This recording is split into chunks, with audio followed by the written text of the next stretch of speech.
Hi everyone. The kitchen center concept is very important in kitchen design, and you're going to keep coming back to it again and again.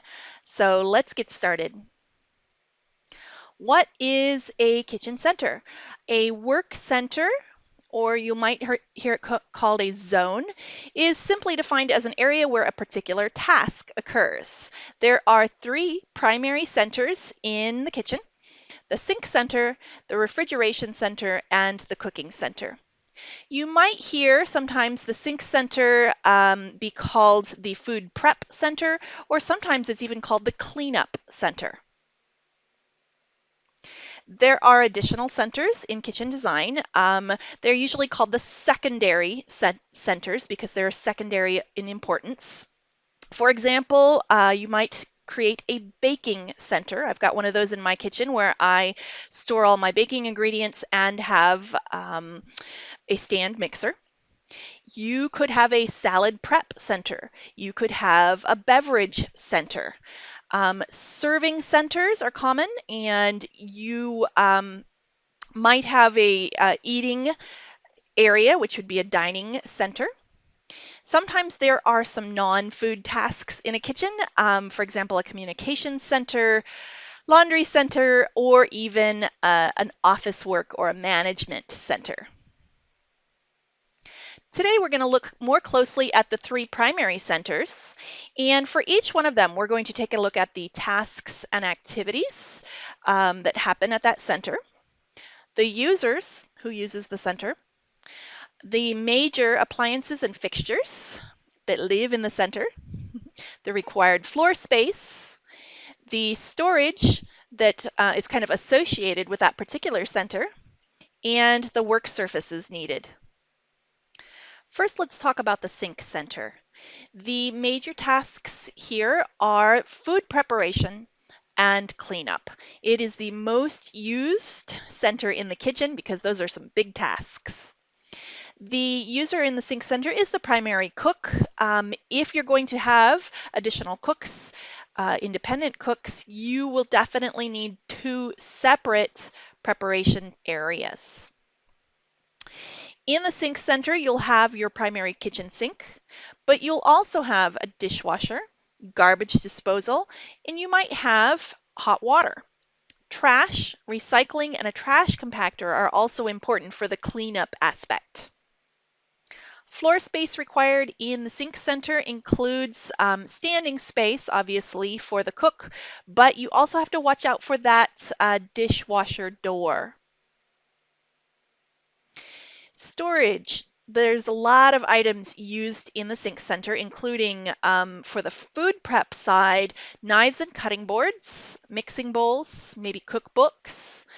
In the cleanup task, you might use soap, hand towels, detergent, and of course, you've got a water source, so you need to store your glasses, maybe a tea kettle, etc.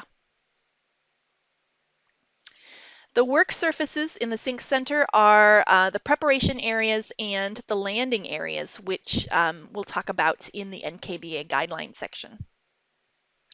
Moving on to the refrigeration center, the major task in this area is the storage and retrieval of food items. Also, another task is sometimes to dispense water and ice.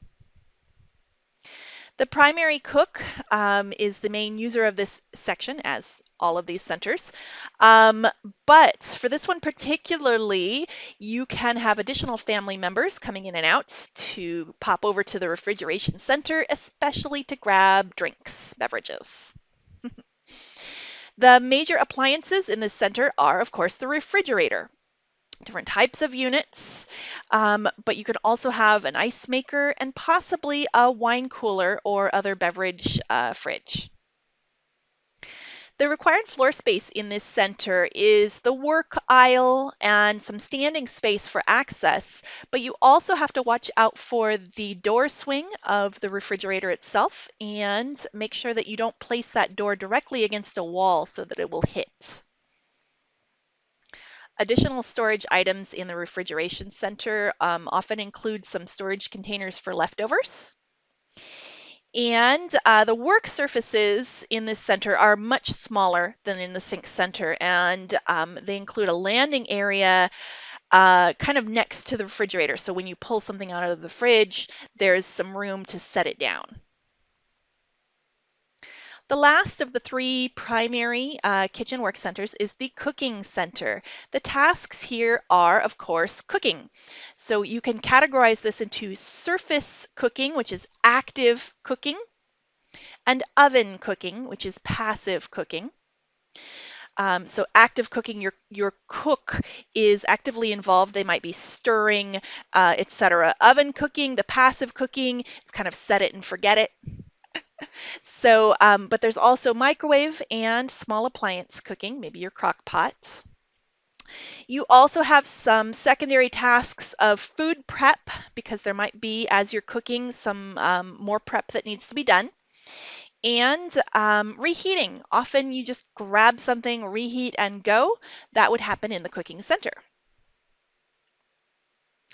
The user in the cooking center is usually just the primary cook. The appliances in here are the range, the oven, the microwave oven, whatever cooking appliance you're going to have. And you can have some small appliances too, like a toaster oven, waffle iron, or Instapot. The required floor space in the cooking center includes the standing space just for access of these cooking appliances, but also the door swing of the ovens, whether they swing left to right or top to bottom. And you also want to make sure that you have space for ventilation. And there are some clearance requirements, especially for your main exposed cooking elements. They have to be at least 6 inches clear of a sidewall. There are some storage requirements in the cooking center, usually for cookware, pots, pans, baking pans, cookie sheets, but also smaller things like hot pads, spoons, and spatulas. Your cooking center is also going to require some landing area because as you pull a pot off the stove, or maybe you're about to put it on, you'll want a space to the side of your cooking appliance, your stove, to set that pot. So in this video, we covered the three primary work centers of a kitchen. What were they again? Yes, they were the sink, refrigeration, and cooking centers. Here's a little sneak peek. If you combine those centers in pretty much any way, any configuration in a kitchen, they will form a triangle. We call that the work triangle, and we're going to be talking about that next week. Thanks, everyone.